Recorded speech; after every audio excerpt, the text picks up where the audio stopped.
परमेश्वर पिता का और उसके पुत्र हमारे उद्धारकर्ता प्रभु यीशु मसीह का धन्यवाद हो।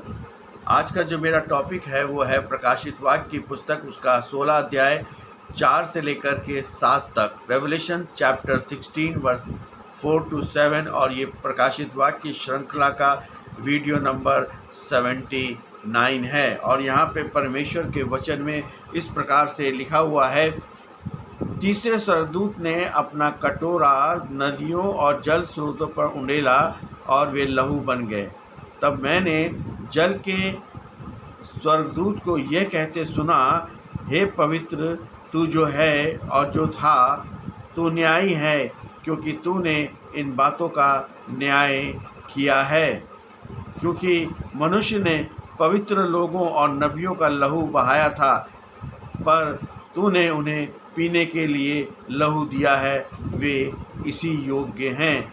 फिर मैंने वेदी से ये शब्द सुना, हाँ हे प्रभु परमेश्वर सर्वशक्तिमान, तेरे न्याय सत्य और उचित हैं। यहाँ परमेश्वर के क्रोध के 7 कटोरों में से तीसरे कटोरे के उंडेले जाने का वर्णन है। वर्ष 4 में हम देखते हैं कि यहाँ पानी का लहू बनना सिर्फ एक भौतिक घटना नहीं, बल्कि गहरे आत्मिक सत्यों को दर्शाता है। जीवन के स्रोतों को दूषित होना, यानी कि corruption of the source of life. समुद्र, दूसरा कटोरा, वैश्विक व्यवस्था का प्रतीक है, लेकिन नदियाँ और पानी के सोते, तीसरा कटोरा, हमारे दैनिक जीवन और ताजगी और जीवित रहने के प्राथमिक स्रोत हैं।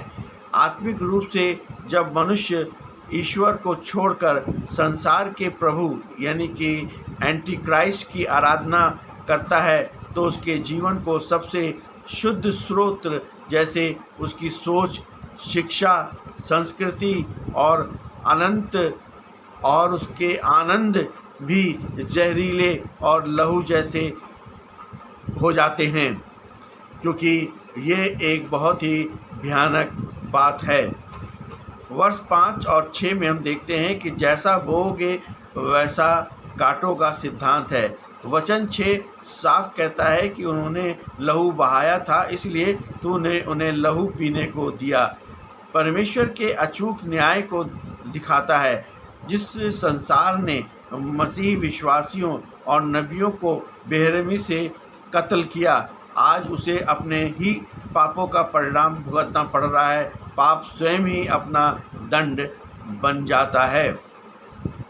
पानी के स्वर्गदूत की गवाही, the angel of the water.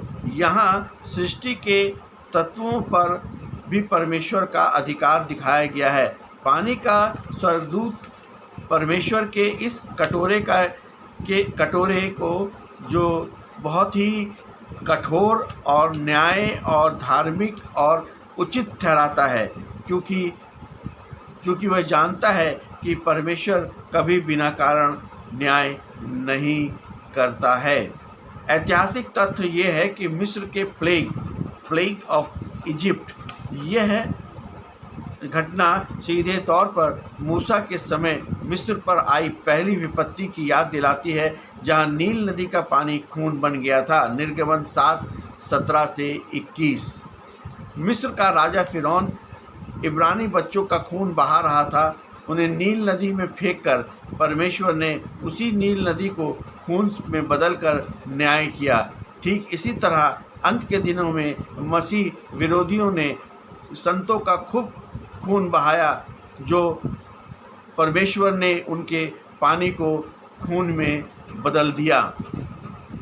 Roman साम्राज्य का उत्पीड़न, ऐतिहासिक दृष्टिकोण जो है, जो इसको बोलते हैं प्री टेरिस्ट व्यू से देखने वाले सिद्धांतों का मानना है कि ये भविष्यवाणी प्रारंभिक सदियों के रोमन साम्राज्य पर सटीक बैठती है।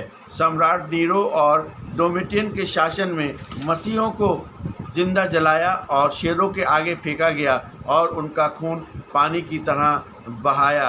और हम देखते हैं कि जो नीरो था उसने आत्महत्या करी बाद में, और जो डोमिटियन था उसकी पत्नी ने ही उसको उसके बेडरूम में उसका कत्ल कर दिया।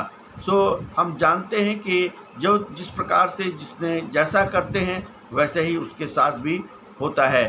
समय के साथ रोमन साम्राज्य अंदरूनी हिस्सों जहां नदियां और जल के स्रोत निकलते थे, जैसे ऑल्पस के इलाके में बर्बर कबीलों जैसे हंस और गोट्स ने आक्रमण किया। रोम की नदियां सचमुच युद्ध के कारण खून से लाल हो गई थी और रोम अपनी ही क्रूरता के बोझ तले ढह गया। वर्ष 7 में हम देखते हैं कि वेदी की आवाज़, the cry from the altar, Bible में इसका पीछे एक गहरा संबंध है।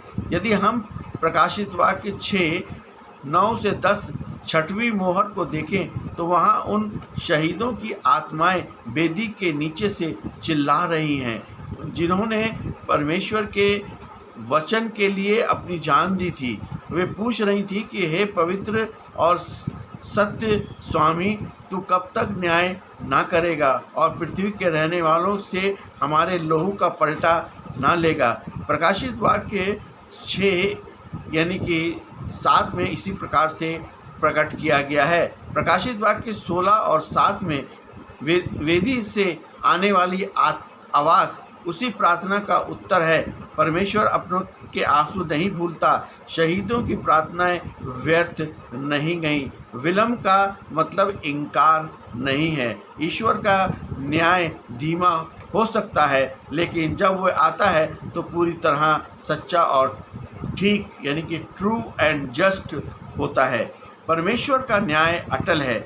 ये संसार भले ही आज बुराई और अन्याय से भरा दिखे, लेकिन परमेश्वर सब कुछ देख रहा है। कोई भी अत्याचारी परमेश्वर के अंतिम न्याय से बच नहीं सकता है। अनुग्रह के समय को पहचाने।